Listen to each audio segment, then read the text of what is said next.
하나님께서 오늘 우리에게 주신 말씀은 신약성경 누가복음 4장 31절로 44절의 말씀입니다.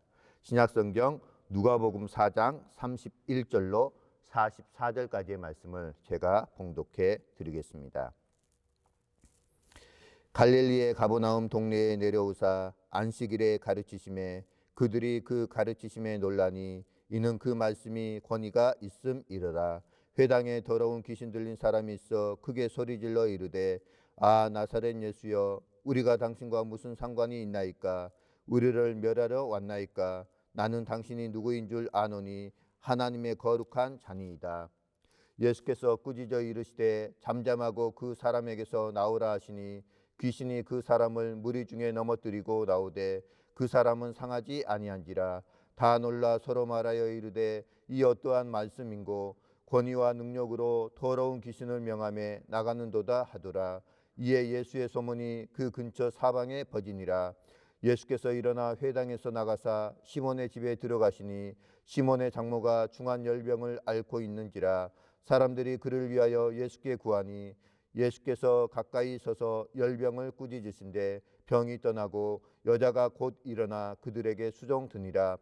해질 무렵에 사람들이 온갖 병자들을 데리고 나아오매 예수께서 일일이 그 위에 손을 얹으사 고치시니 여러 사람에게서 귀신들이 나가며 소리질러 이르되 당신은 하나님의 아들이니이다. 예수께서 꾸짖으사 그들이 말함을 허락하지 아니하시니 이는 자기를 그리스도인 줄 알미러라. 날이 밝음에 예수께서 나오사 한적한 곳에 가시니 무리가 찾다가 만나서 자기들에게서 떠나시지 못하게 만류하려 하매 예수께서 이르시되 내가 다른 동네들에서도 하나님의 나라 복음을 전하여야 하리니 나는 이 일을 위해 보내심을 받았노라 하시고 갈릴리 여러 회당에서 전도하시더라. 아멘. 하나님께서 이 말씀을 통하여 우리에게 은혜 주시길 원합니다. 오늘 누가복음 4장 31절로 44절의 말씀은 크게 세 단락으로 구분해 볼 수가 있는데 가버나움 회당에서 예수님의 권세 있는 가르침과 첫 귀신 축출 사건이 31절부터 37절까지, 또 시몬의 장모 열병 치유와 많은 병자 치유에 관한 사건이 38절부터 41절 말씀까지, 그리고 마지막 예수님의 순회 전도 사역이 42절부터 44절까지로 구성되어 있습니다. 예수님의 첫 사역에 대한 묘사는 예수님께서 나사렛 회당에서 선언하신 자유와 해방이 구체적으로 무엇인지 보여주는 역할을 합니다. 나사렛 회당에서 예수님의 사역 선언이 말씀 중심적인 선언이었다면 가버나움 회당에서의 첫 사역은 권위 있는 귀신 축출에 초점을 맞추고 있습니다. 귀신 축출, 시몬 장모의 열병 치유, 시몬의 집으로 몰려온 병자들과 귀신 들린 자들에게 베풀어 주신 예수 그리스도의 긍휼과 은혜는 예수님의 영적인 희년의 사역이 정치, 경제, 해방에서가 아니라 사람들의 사탄의 속박과 그 비참한 속에서 건져내는 구출과 구원의 사역임을 잘 보여주고 있습니다. 예수님은 이 사역을 위해서 보내심을 받았으므로 가버나움 사람들의 강한 요청을 뿌리치고 순회 전도 사역자의 길을 택하신 것입니다. 오늘 말씀 묵상의 제목입니다. 주님은 우리와 함께 하십니다. 사랑하는 성도 여러분, 주님이 우리와 함께 하신다라는 뜻은 신약성경 마태복음 20장 28절의 말씀에 나오는 것처럼 볼지어다 내가 세상 끝날까지 너희와 항상 함께 있으리라 하시니라 라는 임마누엘 사상을 포함하고 있습니다. 그렇다면 주님이 우리와 함께 하시는 것이 구체적으로 무엇을 의미하며 주님이 우리와 함께 하실 때에 어떠한 일들이 벌어지는지 오늘 누가복음 본문 말씀을 통하여서 그 해답을 찾으며 함께 은혜 나누기를 원합니다. 첫 번째는 악한 자가 만지지도 못하는 일이 주님이 우리와 함께 하실 때 일어나게 됩니다. 악한 자가 만지지도 못하는 일에 관해서는 신약성경 요한일서 5장 18절 말씀에 잘 나와 있습니다. 제가 봉독해 드리겠습니다. 하나님께로부터 난 자는 다 범죄하지 아니하는 줄을 우리가 아노라. 하나님께로부터 나신 자가 그를 지키심에 악한 자가 그를 만지지도 못하느니라. 아멘. 그렇습니다. 예수님이 우리와 함께 하시면 악한 사단이 우리를 만지지도 못한다라고 성경은 말씀하고 있습니다. 오늘 본문 누가복음 속에서는 꾸짖는다라는 표현이 여러 번 등장하는 것을 보게 됩니다.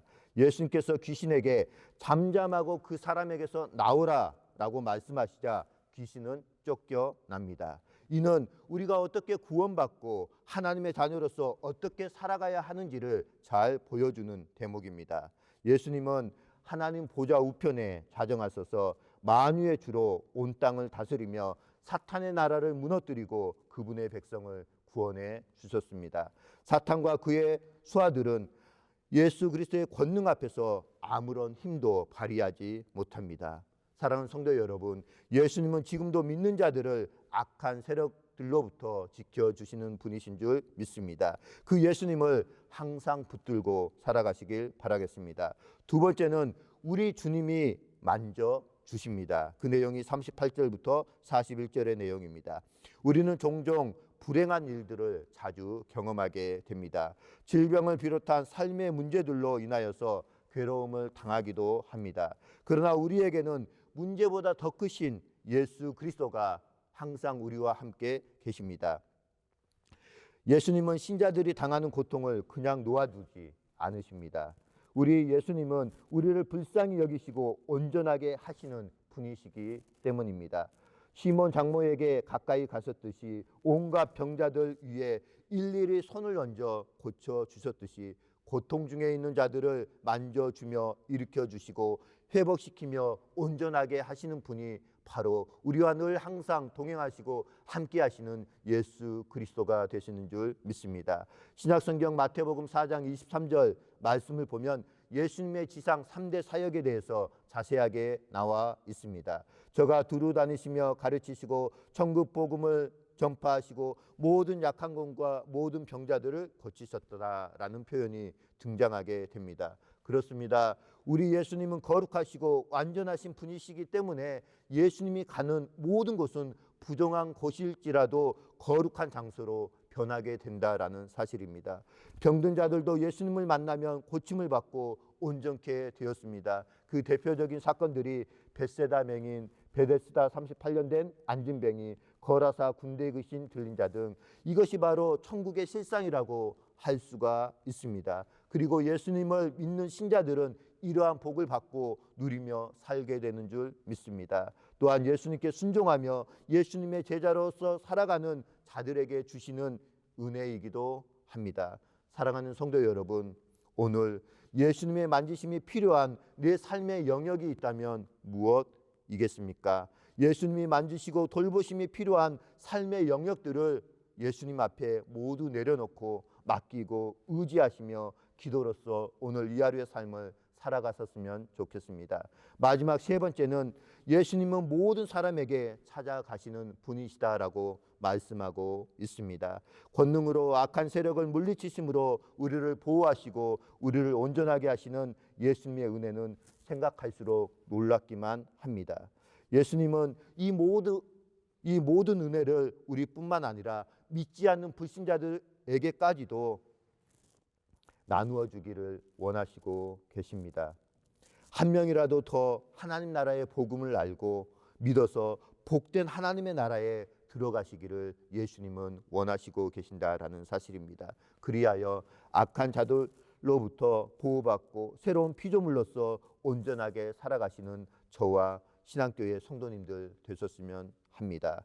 이 사실을 아는 사람들은 예수 그리스도의 십자가의 복음, 하나님 나라의 복음을 전하지 않고서는 견딜 수가 없습니다. 우리는 예수님이 소망이 없고 고통 가운데 살아가는 사람들을 찾아가셔서 그들을 어루만져 주시고 그들을 고쳐 주셨던 것처럼 이 복음의 기쁜 소식을 날마다 삶 가운데서 전해야 하는 줄 믿습니다. 사랑하는 성도님들은 오늘 이 은혜를 누구에게 전하시며 사시겠습니까? 요즘 코로나19로 인하여서 많이 어려운 이 시기, 사랑하는 가족과 친척과 형제들, 주변에 예수 그리스도를 알지 못하고 살아가고 있는 많은 주변의 이웃들에게 예수 그리스도의 사랑을 전하며 사시는 한 주간이 되시길 바라겠습니다. 우리 모두는 은혜 가운데 사는 사람들입니다. 이 충만하신 하나님의 은혜로 인하여서 우리는 온전하여지게 되었습니다. 새롭게 시작하는 이번 한 주도 예수 그리스도의 은혜를 받은 자로서 그 은혜와 사랑을 전하는 복음의 통로가 되는 사랑하는 신앙교회 성도님들 되시길 주님의 이름으로 축복드립니다. 이 시간 오늘 우리에게 주신 말씀과 공동체 기도 제목으로 함께 기도하는 시간을 갖도록 하겠습니다.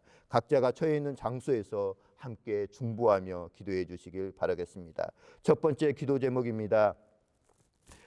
신앙교회에 새로 등록한 세교우들이 신앙으로 잘 정착하게 하시고 비대면으로 인하여 오랜 기간 동안 교회 출석을 못하고 있는 장기 결석자들에게도 동일한 하나님의 은혜를 허락해 주시도록, 두 번째는 비록 가정에서 온라인으로 예배를 드린다라고 할지라도 우리의 마음과 정성이 온전히 살아계신 하나님께만 향할 수 있도록, 세 번째는 올 2021년 한 해 우리의 신앙과 믿음과 섬김의 자세들이 예수님의 모습처럼 회복되어 질 수 있도록, 네 번째는 담임 목사님과 모든 목회자, 장로님, 항존직 직분자들이 한 마음으로 하나님의 몸된 교회를 이끌어갈 수 있는 힘을 주시도록, 다섯 번째는 예수 그리스도와 함께 하심을 날마다 우리의 삶 가운데서 누리며 증거하는 삶을 살게 해달라고, 마지막 여섯 번째는 이 코로나19가 하루속히 종식되어질 수 있도록 하시고 대면 예배가 속히 재개됨으로 예배의 참된 기쁨을 회복하며 살아가는 우리 신앙 공동체 될 수 있도록 이 시간 함께 머리 숙여 기도하시겠습니다. 기도하겠습니다.